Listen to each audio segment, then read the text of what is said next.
a bit of background just on how this all came about here today, like through the tragic circumstances of Logan taking his own life last year, and it's rocked the entire family. Karina and her parents, Chris and Karen, get in touch with Top Blokes. They've been incredible, and the work that they've done with young mates and throughout schools and mentoring, and make sure that no other families or young men have to go through the hurt and the pain that Logs went through, and that's how we've come here today. I think really grateful for you guys coming on board and being a part of it. With Top Blokes reached out to the Titans and vice versa, and just thought it'd be a great idea to promote Logan's legacy and raise some funds for the great work that they're going to continue to do in the community. Yeah, and I think it's important. I think that people can sort of relate to everyone's mental health journey, and I've been through my own, and I guess you guys would have faced plenty of challenges throughout your own surfing careers and journeys, and hearing what you guys have got to say. Mick's been through some pretty adverse stuff to himself, but pretty incredible, some of his challenges and the way he's faced them, and I'm always really appreciative. Like, I always look and go, mate, he's a wizard, the way he's taken stuff on and digested it and then does something incredible with it. Yeah, with Logs, watching him on that surfing journey and watching the ups and downs of it, and the heartbreak and disappointment when he wouldn't win a tournament, and then sort of working his backside off to try and win the next one. And I remember thinking that it's so different to team sport, individual, like a sport like surfing where you don't have teammates around you to rely on. Yeah, I guess, as an individual sport, it's sort of on you the whole time. But and you go through, there's definitely a lot of ups and downs. Are you good enough? Are you not? And there's a lot of times when 2 a.m. wake-ups and the brain just starts going nuts. I guess we've been lucky in the sense, like Joel and myself, is that we came through together, and so we sort of had each other's backs there. If something major did happen, Joel's always the first one to call me, and vice versa. And that's something that I cherish, is that for him to just go, okay, are you okay? Like even just a message or something like that, and that's I think that's probably been the biggest thing that got us through our careers. And we've both had some major injuries where we're sitting at home watching the world go on without you, and you're like, oh shit, am I ever going to get back? And so just checking in on each other has been a really big thing. It is important, that network, like having your mates to host you, and I know myself, I definitely wouldn't be playing today if I didn't have close family and friends sort of pushing me and picking me up when times are a little lows. I think that plays a pivotal role. I guess we used to, for us having a network was great, because we were out of school and straight on the world tour too, so we spend so much time away. It was always nice to some guys that came from other places that didn't have friends they grew up with, beside them, just to travel with, or the day-to-day stuff, because sports or surfing for sure was only one small part of being on the tour or chasing your dream. It's a big part, I should say, but it's also that there's a lot of other crap you got to navigate to get through. It's always nice to have someone you can rely on there. When I look at these young men growing up in all different walks of life, and navigating their way through their own sort of, I guess, dreams and aspirations, that internal pressure that they put on themselves plays such a role. Trying to let them know so much more to life. Rather than just our dreams and aspirations, and obviously what we want to achieve. But I know myself, you get bogged down in it, and I just think it's such an important thing to just try and be happy in life too. Oh, for sure. Like just being able to get up in the morning and feel content about the place that you're in, and the direction you're heading. Yeah, that's I think also too, like in this day and age, you've got your internal pressures for sure, but then there's so much on social media. So many people can get at you, and you always try and not read the comments, but every now and then one will sneak in. You don't even know the person, but that one comment is just like, how do I just get through? Like, how does this person know? Like, it's just, and they're probably just throwing an off-remark comment. And, but yeah, you sort of have, it's hard to navigate that if you don't have people and tools to get around it. There's so many, and in the hardest and darkest times, your friends and your family are the ones that you need to speak to because they know you best. If I ever have something going on, he just looks at me and goes, "What's up?" He just, he can just read my face, and so it's great to have those people there, and it's not like everyone goes through it. Like everyone thinks that it's, oh no, these guys are superheroes or superstars in sport or whatever, but when you strip all that back, you're just human like everyone else. So true. Yeah. I can relate heavily to that. Like, obviously, my own mental health journey was pretty well publicised back in 2016, and I openly talk about it in this day and age. I did try and take my own life. I a bit like what you're saying, Mick. I had a successful career at the time. Probably in what some people would call the prime of my career, and I just had so much other clouded stuff going on in the background that I didn't want to be here anymore. And I think when you're going through things like that, people don't quite understand just how dark you are. And as males, we have a tendency to just bottle it up and just not let anyone in. And then just explode? 100%. Just put the face mask on. And I did it for months after months after months, and just got to the point where in the end I just broke pretty much. But I look back on it, I think, how long was I putting on that front for? For sure. Like, how are you, mate? Yeah, I'm fine. Yeah. I'm good. Rather than, what, I'm actually shit, and I'm having dark thoughts and I'm struggling. When I lost my first brother, I was very much the same. I was only young. I was 16, 17.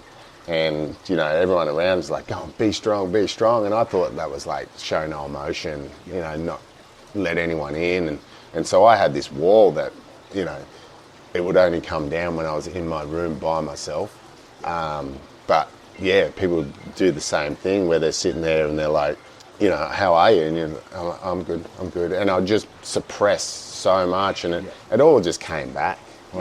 And then as I went on in life, I learned that you've got to deal with those things then and there because they're only going to get bigger and worse in your head. So true. And, some people think that there's no way out of it, but it's not that bad.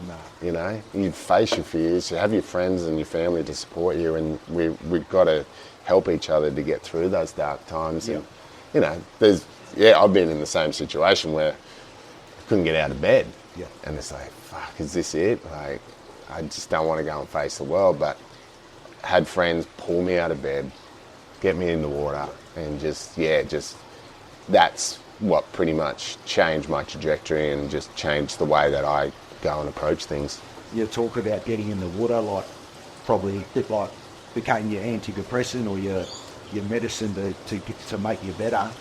I know myself going through my journey, I made poor choices when I was mentally ill, and it's such an important topic to talk about with young men, like the decisions that you turn to when you are feeling down and out on yourself. Do we tend to drink more? Do we tend to turn to gambling, drugs?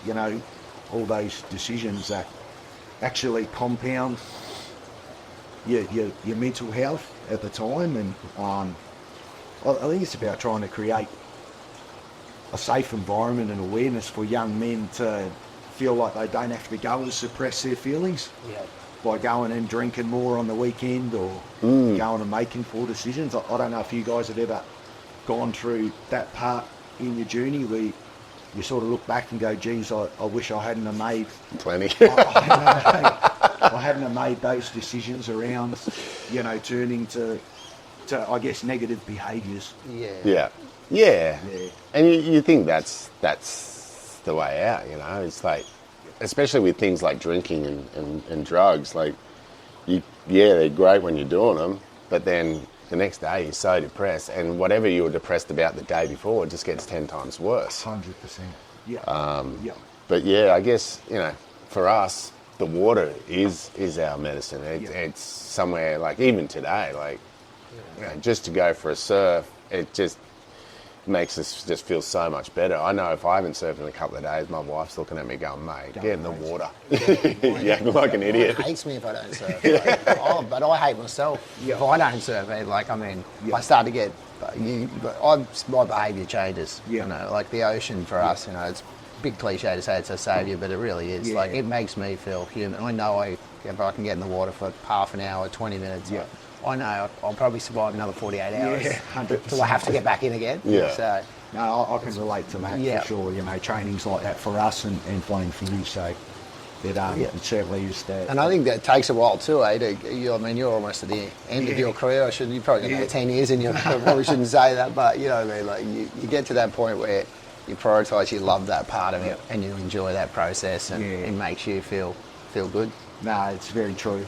I know with Logs, you know, watching him be in the water, I just knew that was his happy place. I think everyone in his family could see that. You know, when Logan was at his happiest, it was when he was out catching waves. For sure. It is just such a big and important part of his life.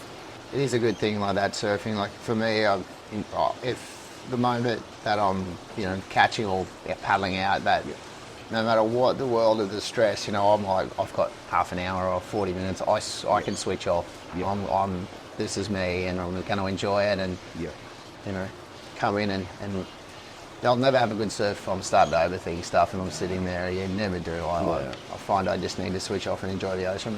Do you forget about things when you're out there surfing? Like if you've got heaps going on in your mind, say family stuff, or in the background, when you go for a surf, does it just drop off, or it's sort of process it better? Yeah, for me, I sort of do a lot of my thinking out in the water, and because you're active and you can sort of just, you know, you can scream underwater if you want to, or you can, you know, you can catch a wave and try and, you know, picture the person that is pissing you off for that day, and you hit it as hard as you can.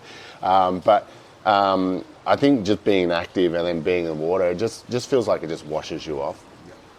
Just like, you know, cleanses you or baptizes you in a way, and then you just come in, you just feel better every time, and things, you know, get put in perspective pretty easy, because, you know, the ocean's just there doing its thing. It doesn't matter if you catch the wave or not.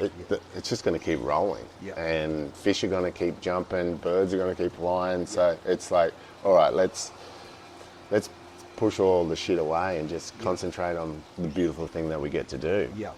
When we talk about mental health and being a young male, you're probably not too sure when you're in the thick of it, you know, what to actually do.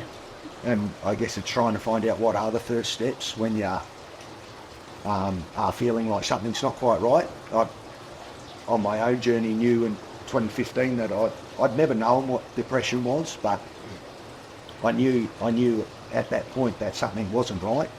And fortunately, I had, you know, a footy club around me, and I had a welfare, you know, person I could go to, and a footy coach I could actually express, geez, I don't think I'm quite right. I probably need to go and chat with someone and actually talk to a psychologist and a professional about what's going on inside my head.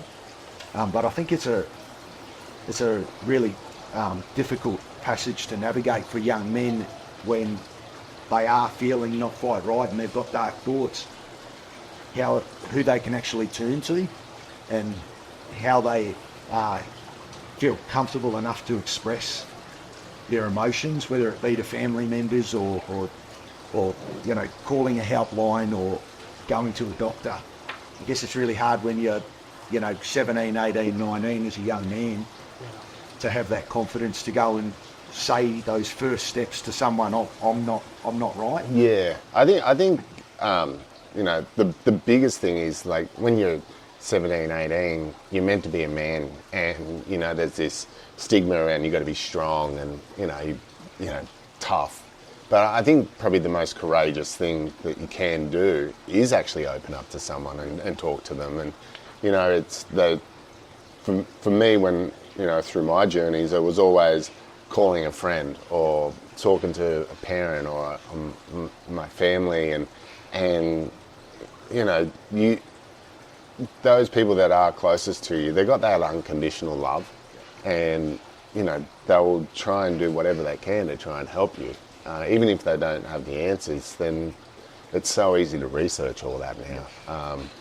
You got your top blokes, you got it ain't weak to speak, like all these different mental, like, lifelines and all these sort of things, and it's so easy to get in touch with these people, and it at no way should be embarrassing whatsoever. It's like, it's more courageous that you do go and speak up. I think that's the big thing that we learn, obviously, as we get older, that it is courageous to actually express how you feel, and that is the manly thing to do, is to actually say, hey, I'm struggling, when someone asks you, and actually talk about your journey and your walk through life. But as you said, when you're young, I don't know what it is. It's, as you said, that stigma, just that feeling you don't want to. I remember chatting with Logan, a number of times in defining 6 months before he took his own life, and I did ask the question, mate, are you okay? Like, are you having dark thoughts? Are you in your head? And I can honestly say it was the mask on with Logs. It was the same blank response. No, I'm fine. Yeah, I'm fine. I'm all good. I don't ever have dark thoughts. I don't ever get inside my head. And I think that's something from the family's point of view. Had we known, had he just said, I'm not okay, you would have dropped everything and done anything that he could to put the right people around him. But we lose so many young males to suicide because we don't know. Yeah. We don't. We just wish that they had, just said to someone, I'm not okay. Yeah. But that's why it's important what these, foundations are doing, and we look at Top Blokes, and that's why the family's gone with Top Blokes, just because of the work that they're doing within the community and the schools and with young men. They're trying to break that down and actually get these young guys to understand how they're feeling at the time, and when things are going, pear-shaped, be able to express it and reach out. Oh, for sure. And there's other ways to do it as well. It's like, you don't have to go and voice everything, write a letter and give it to a friend, or, That's a great idea. Even just, video yourself talking about it and just send it to a friend. Like, you don't have to verbalise that to that person, but there are different ways to do it, and I think the more common we make this situation in young schools and with young men, it's going to save a lot of lives for sure. Yeah, no, definitely.